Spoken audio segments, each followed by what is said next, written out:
Good afternoon, Mr. Marcus. Good afternoon, Mbak Anna. Have you fed your dog? Yes, sir. Good for you. I'm afraid that your dog will starve to death because you are here. You forgot to take care of him or her. No worries. He's having his lunch now. Yeah. How about you? I just like your dog. I've got my lunch as well. I'm excited about your topic today, sir. Have you prepared the video anyway? Yes, yes. Good. Yeah. We're still waiting for the other presenter. Right? I think she has trouble with the audio connection. Okay.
So are you in one of the rooms here at Campus One? Yes, sir. I'm in common room. Oh, in common room. Yes. Nice.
Good afternoon, ladies and gentlemen. Welcome to Oral Session 4 of the International Language and Language Teaching Conference in Room 1.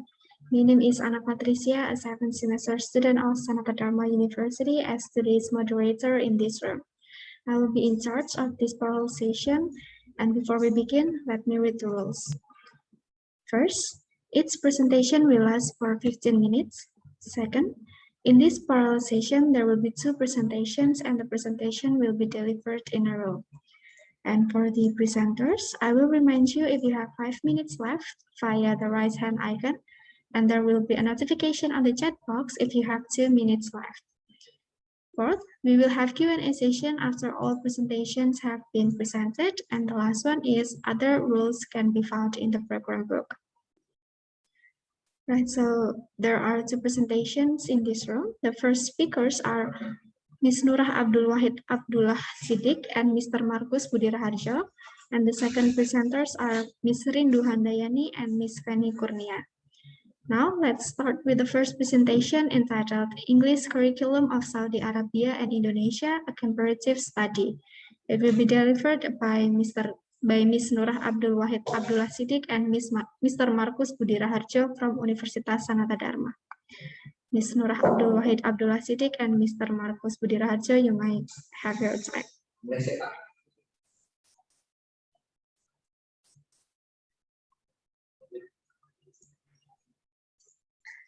Thank you. Thank you, Mbak Anna, and Mbak Nurah has prepared the video. I want you to play it for us. Yes, sir. Thank you.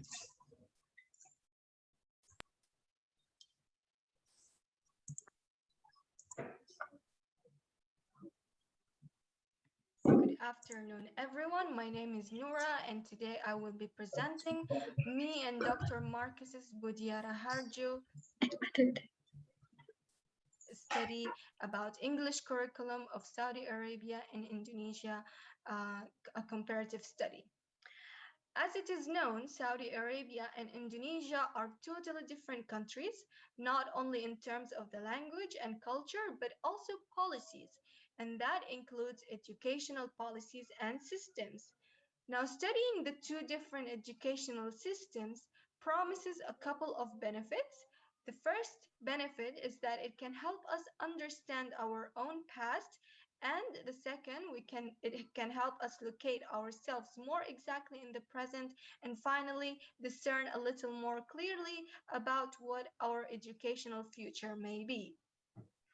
Now, in the presentation of the study, we will see an introduction to the study background, study methodology, and the findings of the study. The learning of a foreign language involves far more than simply learning skills or a system of rules or grammar. It involves an alteration in self-image, the adoption of new social and cultural behaviors, and new ways of being. English is Western by nature, we all know that, and both Saudi Arabia and Indonesia, of course, have their own national identities.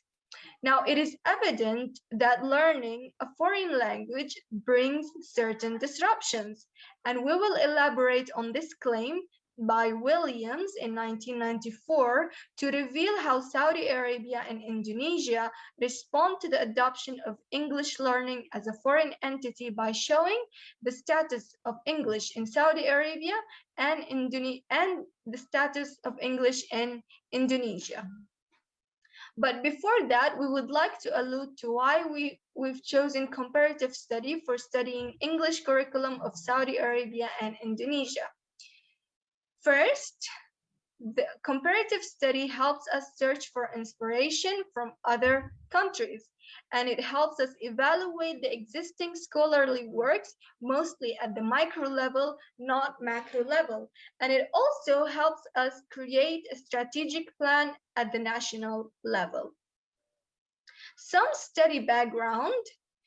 Numerous comparative education studies have been done previously. For example, there's this comparative study about how Japan keeps failing to fully adopt English in their workforce in comparison to Southeast Asian countries. And the reason why is because Japan has come from a long history of isolationism focusing on technical fields, not liberal arts. Moreover, because comparative study helps us evaluate the existing educational policies regarding foreign language, the Chinese government, for example, has encountered some problems when adopting to foreign languages education policy, localizing the foreign experiences and regulating foreign languages teaching from the perspective of strategy. The government of China has found, for example, that it would be great if the minority groups such as Tibetan who live in the border areas could speak the language of their border countries. Now, back to the status of Arabic and English in Saudi Arabia. Despite Arabic language being the official language in Saudi Arabia, it is not linked to religious purposes. On the contrary, the Quran recommends knowing others by learning other languages. Thus, teaching and learning foreign languages in Saudi Arabia are not against religious purposes.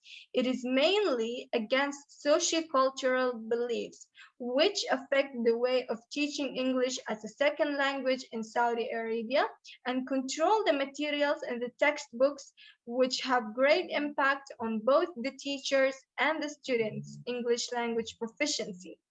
English was introduced in 1958 as a result of both internal and external sociocultural and economic factors that led to the adoption and continuation of teaching English in Saudi Arabia. As for English language, English is a foreign language in Saudi Arabia. The Ministry of Education introduces English in intermediate and secondary schools when students are at the age of 12 to 18 years old. The aim of teaching English is to learn the language and help familiarize them with Western cultures, beliefs, and values. However, some aspects of Western culture led to a conflict with Saudis whose identity is rooted as strong Muslim faith. These people believe that English spreading Western ideologies which may reshape ideas in the Muslim world. English today remains a foreign language that is taught in schools and university. In Indonesia, although English has no wide use in society, it is not used as a medium of communication in official domains like the government, the law courts, and the education system, and is not accorded any special status in the country's language legislation. It is still seen as a priority as the most important of the foreign languages to be taught. Moving on to the methodology of this study, first, the two writers represent two different countries. One, which is me, was born and raised and educated in Saudi Arabia up to tertiary education on English education, and the other was born, raised, and educated in Indonesia, further education overseas. This fact allows both of us to share our own particular backgrounds. Second, we reviewed existing literature from our respective countries. Third, we compared and contrasted the findings. The first component of the finding is major policies in English education curriculum. Over the course of 80 years, the English as a foreign language curriculum in Saudi Arabia underwent a number of considerable historical developments. From 1927 through 1959, there was no established curriculum, although English was being taught in schools. Textbooks were a collection of short stories that trained students to read English text, which was the primary skill to be promoted. Then, the early 1960s witnessed the emergence of an actual comprehensive English curriculum. During this time, the Ministry of Education commissioned Longman, which is a British company, to write a book for the intermediate level entitled Living English for the Arab World, until it was changed in 1980 because of the fact that it did not meet the interest of Saudi English as a foreign language learners and the Saudis' culture as well. At the beginning of the 1979 academic year, a new curriculum was introduced. The Ministry of Education, in collaboration with Macmillan Press, designed new textbooks entitled Saudi Arabian Schools English. The curriculum adopted communicative approach, and the teaching method employed was the principles of the functional national approach. In 1990, the curriculum department, in collaboration with several English as a foreign language specialists from King Fahd University of Petroleum and Minerals, launched a new project to revise the English curriculum, introducing new series of textbooks entitled English for Saudi Arabia, which placed increased emphasis on local Arabic and Islamic cultural issues. In 2004, a new textbook entitled Say It in English, which is based on language functions, replaced the English for Saudi Arabia series. The new textbook consequently developed students' communicative competency in English, which became the main priority of this course. In Indonesia, in 1975, grammar translation method was introduced, and then in 1984, reading proficiencies method was introduced. In 1994, communicative language teaching was used to teach English, and in 2006, competency-based curriculum, SFL from Australia, was introduced, and then in 2013, renewed competency-based curriculum and minor revision to the curriculum. The second component of our finding is basic attitude towards English. Now, both countries are wary of the impacts of early English learning. In Saudi Arabia, earlier in 1990s, the studies conducted indicated that most of the Saudis at that time had low motivation for learning English. It was observed that one of the reasons of the failure in English language teaching and learning lies in students' lack of motivation. According to this observation, most of the Saudi students have some misconceptions about the significance of learning English. They do not think that they need it in real life situation, either for communication or for the development of their career. English is studied merely as a foreign language, memorizing certain words, passages, and rules just to pass the tests and examinations. In 1990s, a number of other studies regarding the medium of instruction, language of textbooks and tests, found that most of the medical and engineering students preferred Arabic to English language, and that Arabic should be the medium of instruction at the medical schools, even though the lecturers have at home have a broad education, they preferred Arabic to English as the medium of instruction. However, some studies conducted in the latter half of the 1990s show the sign of the Saudis' increasing positive attitude towards English. Many of the students preferred English as the medium of instruction in order to find jobs abroad. In fact, the attitude towards English in the latter 1990s was very positive than that they consider learning English to be a religious and national duty. The studies conducted in 2000s show a clear sign of Saudi's positive attitude towards English, as there is a correlation between attitude and motivation. A study conducted on the motivation for learning English shows that the students have overall moderate high motivation level to learn English before attending the formal English classes. As soon as formal education begins, the motivation level goes down to the lowest in the 8th grade and rises again at the later grades. Now, the third component of our finding is common literature. Common literature of English curriculum of Saudi Arabia discusses the representation of gender in Saudi English as a foreign language textbooks.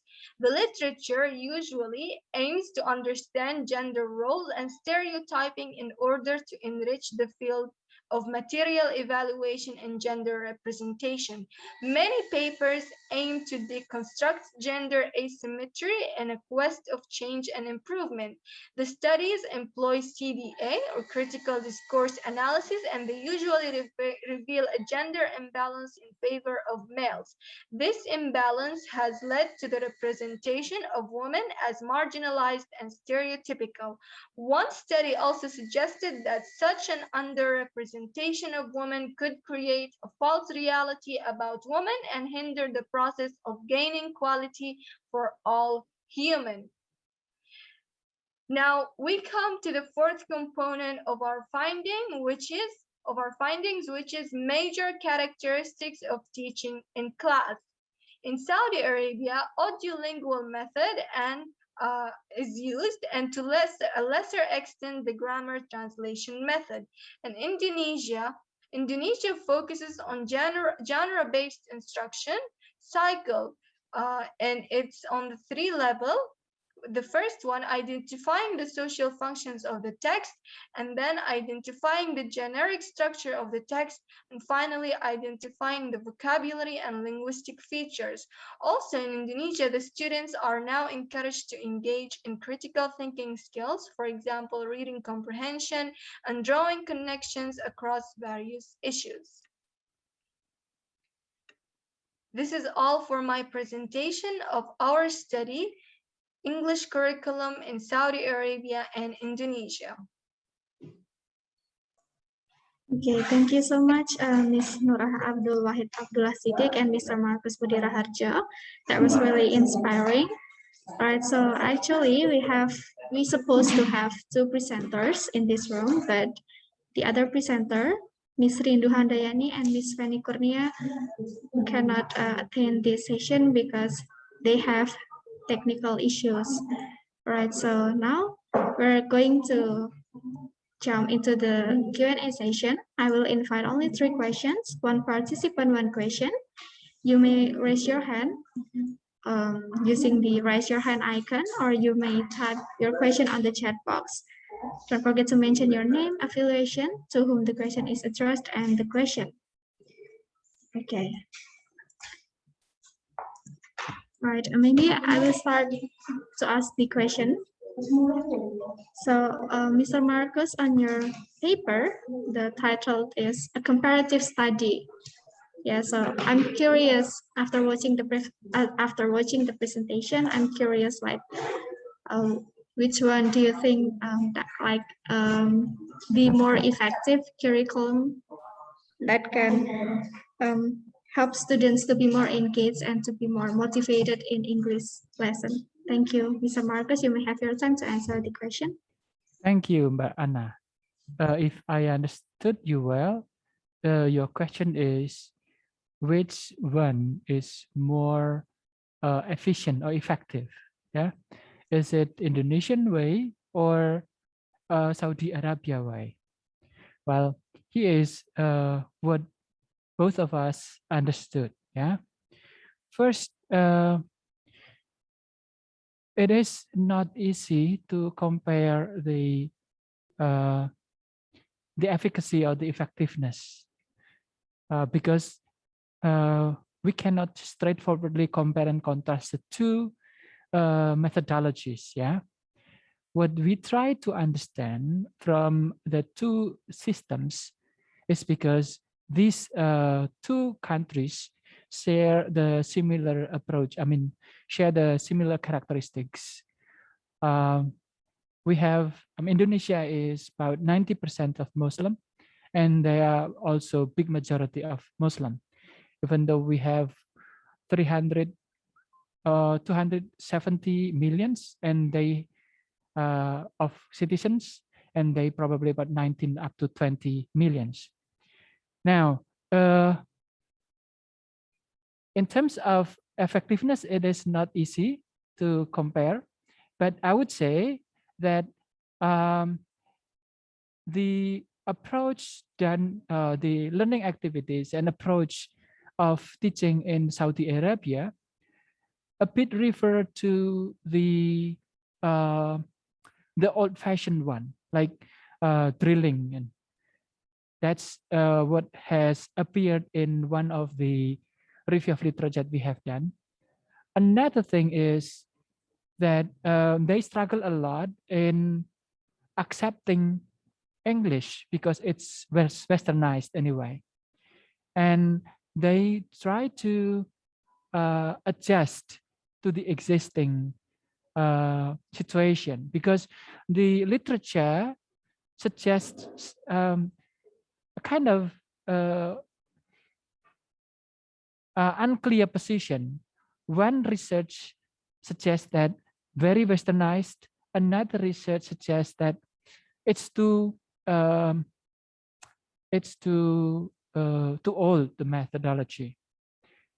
So I would assume that the diversity of the research results in Saudi Arabia suggests the dynamics because in the cities, they are more likely to engage in a very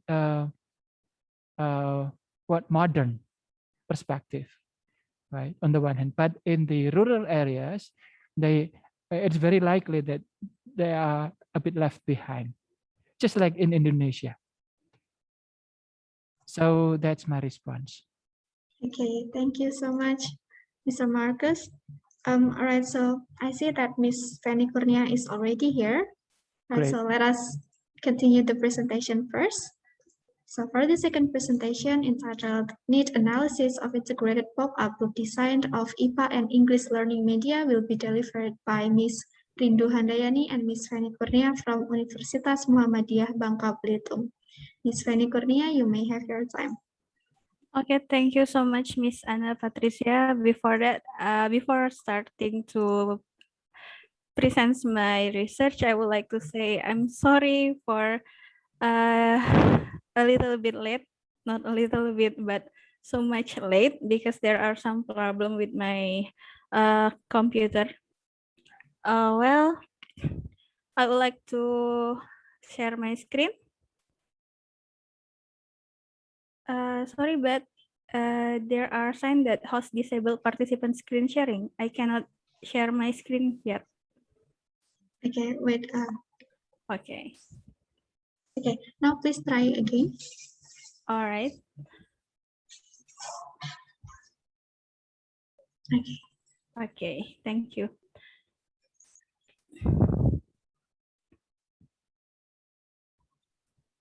Wait, sorry. All right.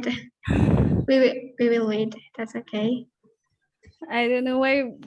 Since this morning, there are no problem at all. But when the time to present the research, the laptop decided to have problem. Okay, can you see my screen yet? Okay, you stop the share screen. Yep. It's still loading. Oh yeah, Oh yeah. you can see okay. it now. Okay.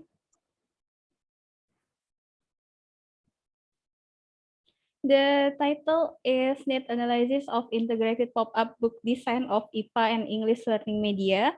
Actually, I write this with my partner, Miss Rindu Handayani, but unfortunately she cannot be here today with us all. First is research background. We conducted this research based on the challenges of 21st century that we thought it required a breakthrough in the concept of thinking so the students can compete within the global world. In the implementation of learning, especially in primary school or elementary school, there are things that call thematic integration. So here we are trying to integrate between science and English learning. Science learning is meant to equip students with various skill that is needed to continue education and to develop themselves. Meanwhile, English is the language of our international communication. So far, in state-based elementary school, we thought they are still lacking in implementation of bilingual learning media. So they say there are no bilingual media that integrate between science and English or any subject outside of science. So it is necessary to carry out further studies regarding the development of bilingual learning media that combining science and learning together. Researchers need to do some need analysis to meet the minimum requirement of the bilingual learning media. So here I and Miss Rindu trying to do a research we are trying to do a research that aims to collect preliminary information related to the needs of learning media for elementary school students. The result that we obtain from this research is used to design a pop-up book learning media for integrated science learning or IPA and English in elementary school. This research was a qualitative descriptive study where we use a questionnaire in the field studies. We have a questionnaire that given to the students and teacher in various area in Bangka Belitung. Meanwhile, the literature studies also carried out by using a curriculum analysis. We have to do this to make sure whether the subject match between science and English learning. In literature student, we have result that science and English have a common subject in motions organ. And in the field studies, we have data above 75% or 75% students like English, 81% it like science, kemudian and then 90% of respondents think that a science book should be integrated with English, and 84% of them never have an integrated books before. This is the general result from our studies. Above 70% of respondents like English lesson, just like what I said before. And we can see here that 77% of respondents have no prior knowledge about pop-up books. This is an interesting finding in our research because this make us sure that we really need to develop this book to meet the needs of the students. In conclusion, we found that the data obtained shows that majority of respondents agree that science book should be integrated in English, And the curriculum analysis also shows that the science and English learning are having similarity, and it's possible to teach the subject through an integrative learning media. The results of this literature study also shows or indicate that it is necessary to develop an integrated science and English pop-up book learning media. I think that is all that I can share. I'm open to some suggestion or question. Now back to Miss Anna. Thank you, Miss Anna. Okay, thank you so much, Ms. Penny Kurnia. That was really inspiring. Let's give a round of applause. All right, so now we're back to the Q&A session. Should you have? Yeah. All right, if you may have any question, you might type your question on the chat box, or you may use the raise hand icon. Now, I have question for Miss Penny Kurnia. Yes, please. Yes. All right. So on your pop-up book for science or IPA, you use English, right? Yep.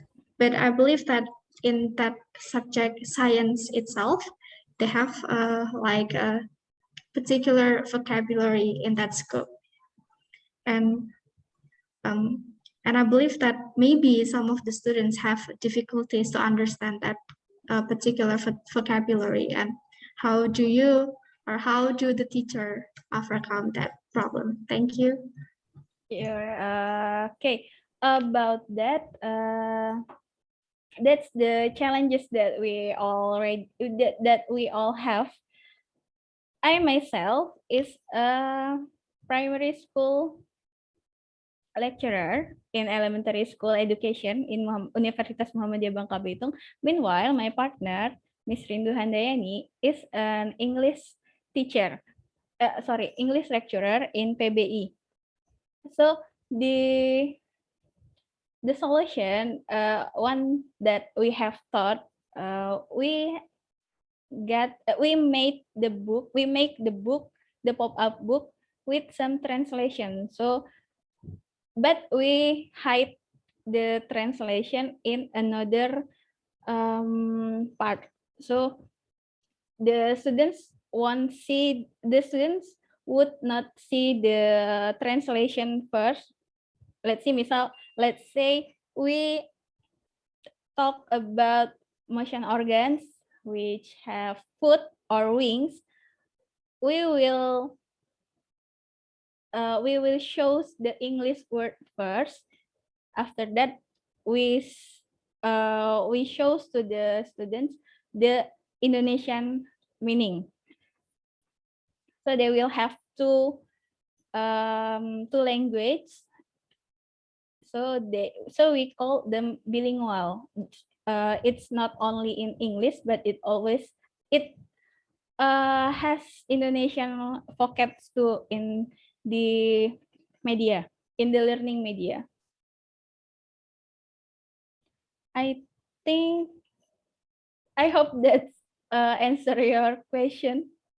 Yes, it does, Miss Penny Kurnia. So it's like we use a flashcard, right?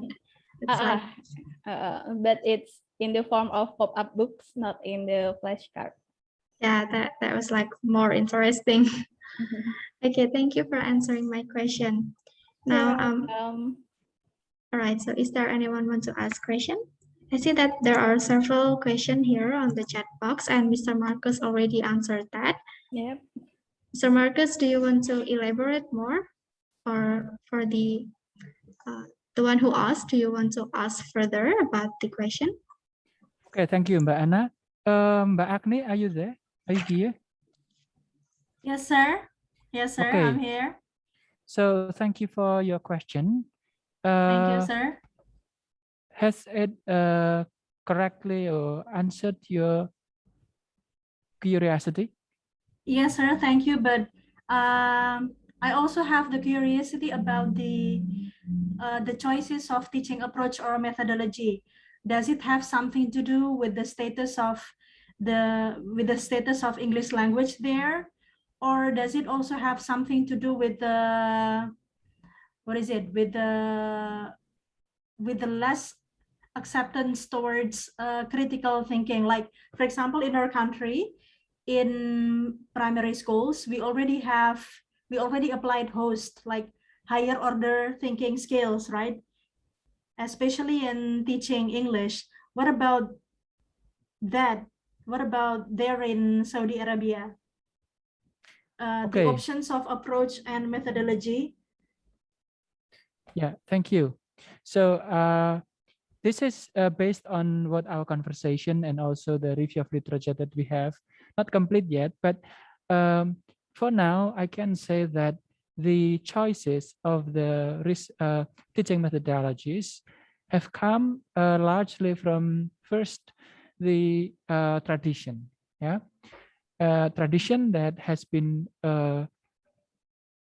existing for a while, yeah. Yes. In that particular society.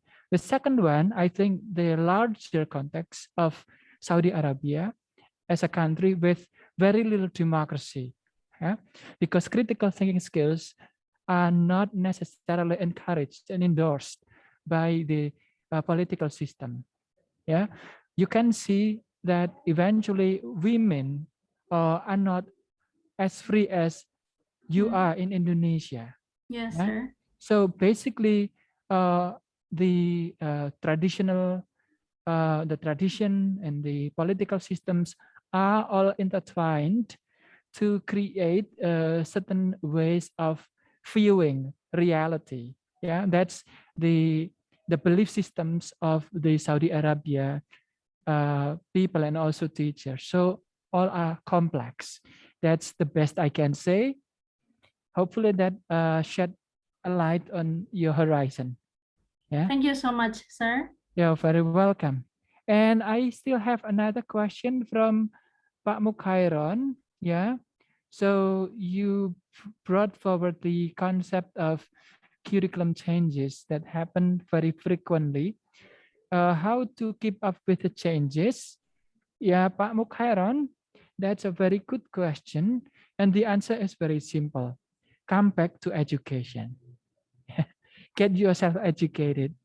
If now in a very short moment, yeah, 2-3 months to go, you are going to have your teacher certificate. Yeah, congratulations before. But certainly it's not enough for you to end your education here for your undergraduate and then your profession. It is very important for us to widen your perspective by educating yourself further and further through formal education or informal ones. Okay, that's my response. Thank you, Pak Mukai. Okay, thank you, Mr. Marcus. All right, so is there anyone want to ask question?